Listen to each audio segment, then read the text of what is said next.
Good evening. It is Sunday night. The Super Bowl has been decided. Yeah, not a good matchup for me. I am a Niner fan, so you got to pick your. And I'm not a New England Patriots fan either. So this is a very depressing Super Bowl. That's the bad news. The good news is we are about a week or so after the Super Bowl. We have baseball camp starting up in the near future. This is Giants Roundup on Sunday night, January 20th, 2019. Follow on Twitter, join the Crooked Kite page on Facebook. Most importantly, please be kind and hit that subscribe button. And government remains shut down. Bryce Harper remains unsigned. Manny Machado remains unsigned. So, on tonight, we're going to start what I call a series of shows the coming week. The state of the Giants pitching, maybe one on the state of the Giants outfielding, one on the state of the Giants infield. We are going to start off tonight with the state of Giants pitching, since we did have a signing this week, finally. But we will start with the other signings around the league first, and also the most important dates, camps.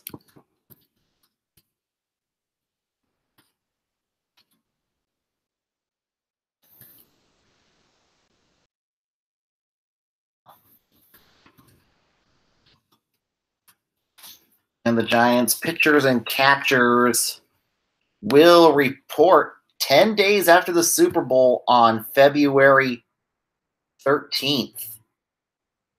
Yes, that's right. It is just around the corner. 10 days after the Super Bowl, the Giants do start reporting to camp, and then 2 weeks after that, spring training. So, yeah, we are a month away from spring training starting, so it's almost here. Let's get on to this week's signings. Not a lot of signings this week. The Arizona Diamondbacks and Wilmer Flores agree to a $4 million contract for 1 year. He was non-tendered by the New York Mets. He hit .267 with 11 home runs. Certainly a bridge option in the infield to go with Jake Lamb and Ketel Marte.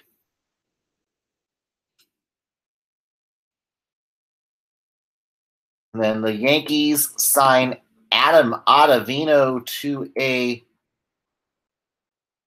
3-year, $27 million contract. Ottavino, a New York native, could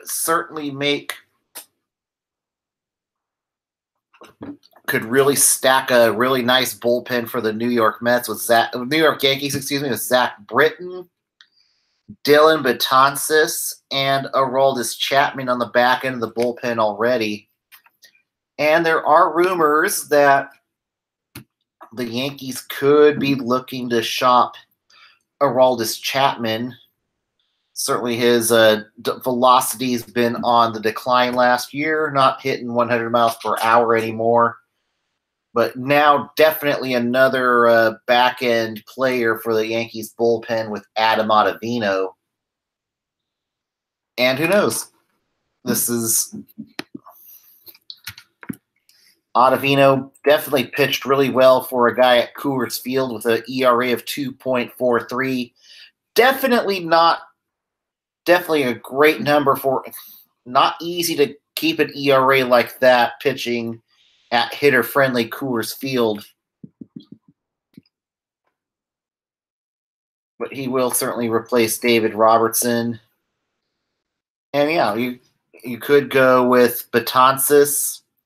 And we'll see. There is rumors, though, that Chapman could be on the trading block. So we'll see what happens with that and see what Brian Cashman. But they are definitely going to be having a very stacked bullpen in the Bronx with Adam Ottavino. And then down in the OC, the Angels look to solve their closer woes by signing Cody Allen to a 1-year, $8 million contract.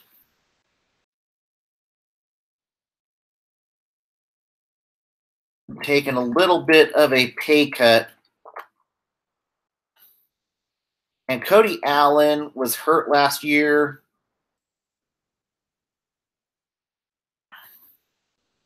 And his the one thing that I think definitely hurt his value is his fastball, his declining velocity on the fastball, dropping to 94 miles per hour. He will certainly, though, be tasked to close games for the Angels this year.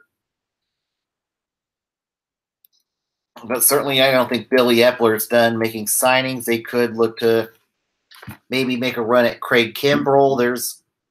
Once his price starts dropping, there's Jake Diekman could be another option for the back end of the bullpen. There's still a lot of free agents out there. But certainly Cody Allen could be maybe relegated to a setup man role. I certainly don't think the Angels are done making moves to bolster the bullpen, but I think this was a great signing. They definitely needed some late innings guys in the OC. And then the Minnesota Twins go out and sign Martin Perez to a 1-year, $3.5 million contract. And he wasn't great in Texas, but Arlington's not the best place for pitching. 4.63 ERA. Certainly, I think his numbers will improve at pitcher-friendly Target Field in Minnesota, and will definitely join a rotation of Jose Barrios, Kyle Gibson, Jake Odorizzi, maybe Michael Pineda if he can stay healthy. Irvin Santana definitely could be on the trading block. Adalberto Mejia, Steven Gonsalves.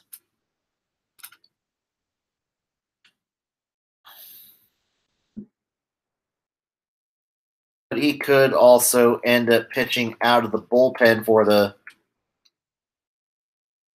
Minnesota Twins. And then the New York Yankees and Reds might be close to making a deal to trade Sonny Gray to the Cincinnati Reds. He would sign an extension with the Reds. And that tells me how serious the Reds are to intend to contend in 2019. I don't know. Sonny Gray definitely did not pitch well at Yankee Stadium this last year, pitching with an ERA near 6 at Yankee Stadium. I don't know if Cincinnati will be that much of an upgrade. Great American Ballpark is another ballpark that is hitter friendly, so maybe not the best place for Sonny Gray to go. But I think the Yankees, certainly the Reds, looks like they may overpay. They might bring in a top prospect to bring Sonny Gray to Cincinnati. He will be tasked to join a Swiss cheese rotation to go with Alex Wood. The Reds are not, but it seems like the Reds are intending to compete in the 2019 season. But I don't know if Sonny Gray could be in for another clunker at Great American Ballpark, as that ballpark is about as hitter friendly as Yankee Stadium. I know they were talking about bringing Sonny Gray to the Giants. I would have liked to see that. And we're going to talk about the Giants pitching here in a moment. And it could also mean that Cincinnati could go out and also spend money on another pitcher who I'm surprised has not been signed yet, is Dallas Keuchel. But what I think is turning teams off of Dallas Keuchel is declining velocity and the price he wants. So I think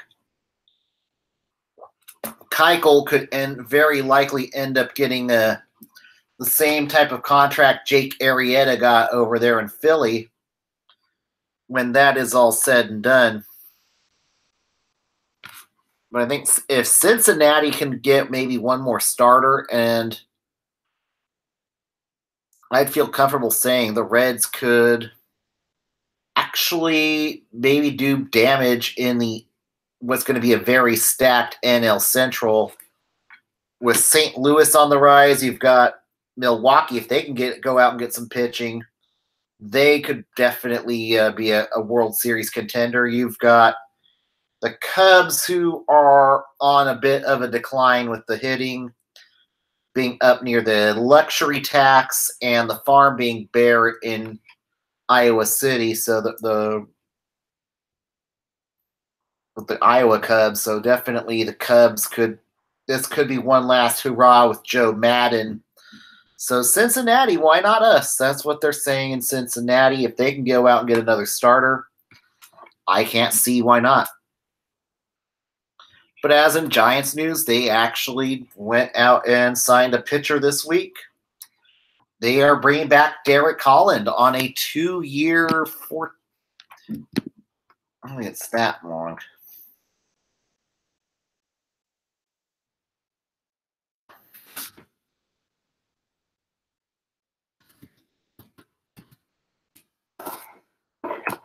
But definitely, but he is coming back to the Giants for at least $7 million a year.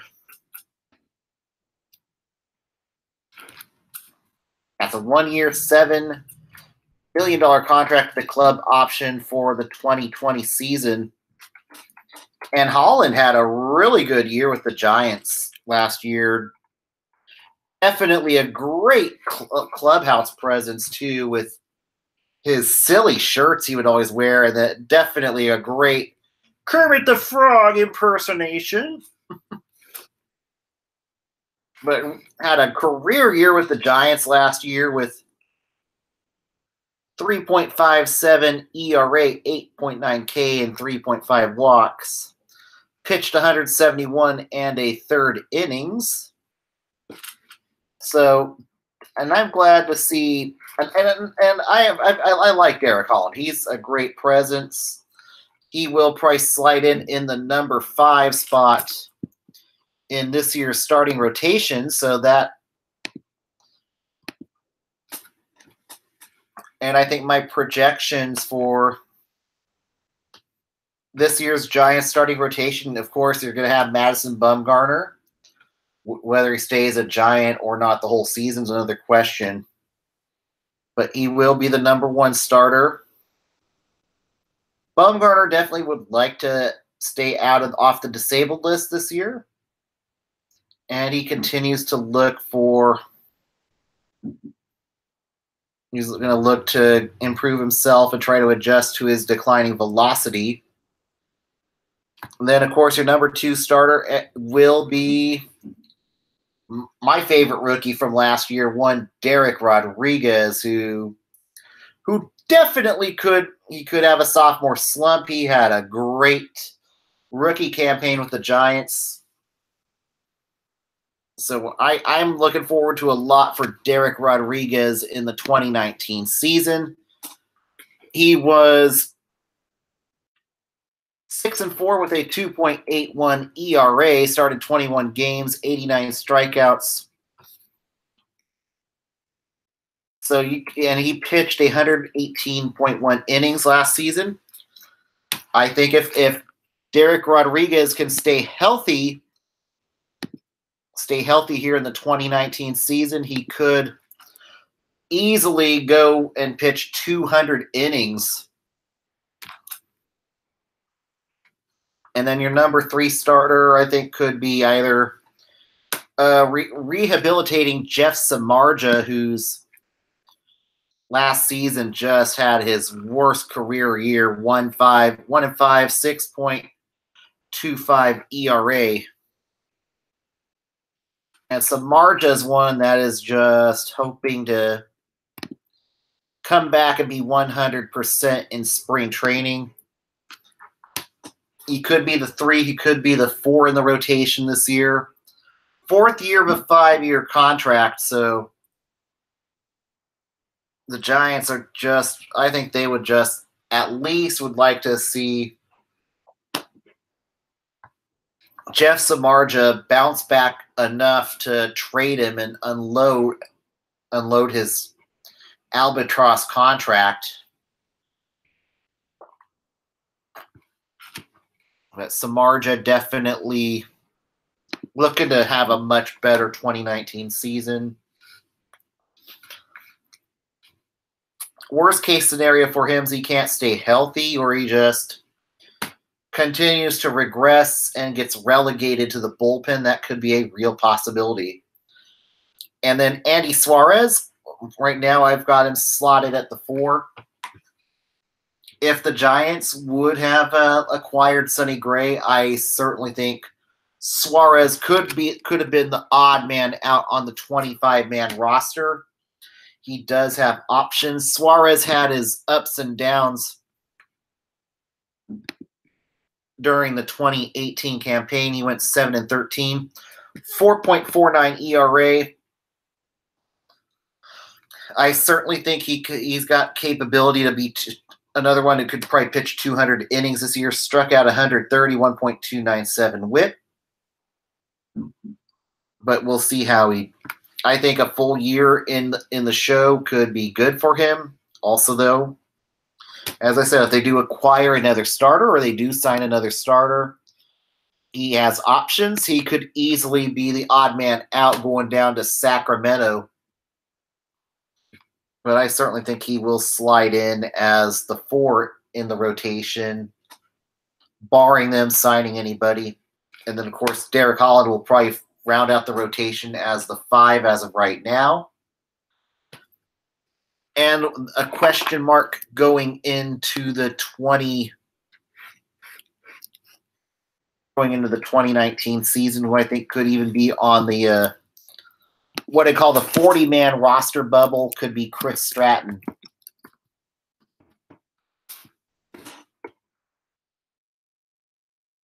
I think Chris Stratton is out of options as of after this year.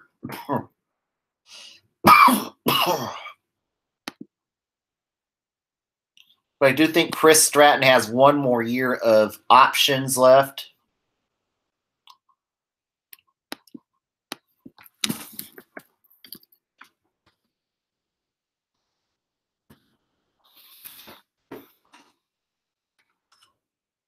In the 2008, he had his ups and downs in the 2018 season. Going 10-10 with an ERA of 5.09. But as I don't know if he's going to have, I don't know if he has options left or not. I think if he has options, he will likely start the year in Sacramento.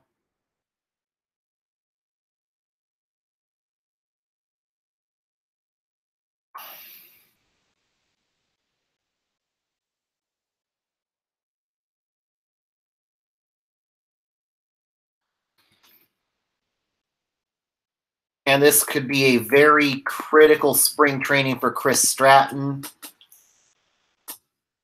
who I think is hoping to have better command of his stuff. He's definitely got the capabilities of being an MLB starter. But this is his last year. He may have options. He might be out of options. And Stratton needs to definitely it's put up or shut up time for Chris Stratton at this point. So we'll see. So I kind of am on the outside looking in. Sean Anderson, projected to be up with the Giants at some point in 2019. We'll see how he handles a full year of Sacramento. He handled the River Cats pretty well. He does look like he could be a mid-rotation type starter. He is definitely going to be a prospect to watch with the River Cats this year. He is on the 40-man roster. So I wish him a lot of luck. I will be monitoring the progress of Sean Anderson in spring training, but I don't expect him to make the roster. I don't expect them to start his options clock just yet. Tyler Herb, a guy who snuck through waivers. I'm definitely high on the Tyler Herb kid. He did not have the greatest year. He was hurt most of the 2018 season in AAA. Tyler Herb has some good stuff. He will probably get a look at in spring training. He will be in Sacramento. And I think if he can make the right adjustments, he could be up. He could maybe make it up with the Giants as a September call-up. But I think right now I've got him number 3 in the pecking order to earn a call-up. But I certainly think Herb could be much better this year. I wish him a lot of luck. Now on to the bullpen. My projecting. You might see 4 lefties in this year's Giants bullpen. Pat Vidite, that's the switch pitcher they signed. I think he's safe. You've got the hard-throwing Reyes Maranta. He could be asked to do more late inning work this year. You've got the sinker baller Sam Dyson, who I think is going to be a trade chip at some point. You have Sam Dyson. You've got, and of course, long reliever Ty Block could get you some good innings out of the bullpen. Certainly an innings eater. He's going to probably be pitching strictly out of the bullpen in the 2019 season. And, of course, your late inning guys with Mark Melancon. Will Smith could be definitely a trade chip if the Giants start selling near the trade deadline. Will Smith could definitely be a trade chip in play. Setup man Tony Watson. And then a guy who I think could crack the 25-man roster this year. He's going to be out of options, and he left a good impression in September. And September call-ups is Steven Okert. I think the Giants are definitely going to give Steven Okert every opportunity to make the roster, as he will be out of options this year. He could be the one that could slot into the old Javi Lopez role of the lefty specialist. And Okert just found his command in September. And I think this could finally be the year Steven Okert is up in the show to stay. He's got the stuff, and I think his role is going to be a loogie. He's going to be a lefty specialist. Right now I have Okert with Derek Law. He's in his final year of options. But he's also maybe a guy who could be waived too after spring training if things don't work out. Derek Law has really fallen down on hard times the last couple seasons. He had that nice rainbow curve, but has just not found another pitch. So Derek Law, Ray Black, also considered. He's definitely a flamethrower, can throw up to 100 miles per hour. I think he will start the season maybe closing in Sacramento. The hard-throwing Ray Black, and he's definitely going to get watched in spring training, but he's got options, so I think Ray Black will start the 2019 season in Sacramento. Josh Osich probably will be waived after spring training. Josh Osich, another one could be. Then you got Sam Coonrod. The Giants are pretty high on Sam Coonrod, new to the 40-man roster. I think he's more likely to start the year in Double-A. Dan Slania, converted to a reliever, will be getting a lot of looks in Sacramento. And another former starter who I think will probably be used in late inning situations this year is Tyler Beede. Beede definitely struggled last year as a starter, was demoted to the bullpen, still had his ups and downs in the bullpen. This year he will likely exclusively be used as a reliever. He's another flamethrower, I think, who could, if he can do what Kyle Crick did and learn to find better command pitching out of the bullpen, he could find himself back up with the Giants by September.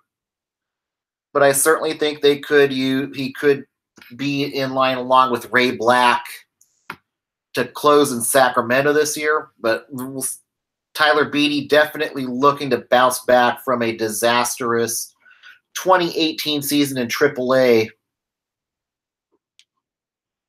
And Slania is going to get another opportunity in AAA. And I think at some point we will see Sam Coonrod in AAA. And that is my state of the Giants with the pitching, barring any more signings and stuff.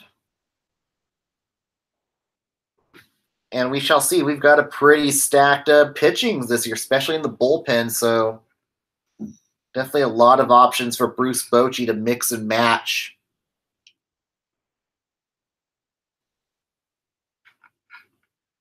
So Bochy could use that bullpen like a mad scientist if he gets the right combinations here. And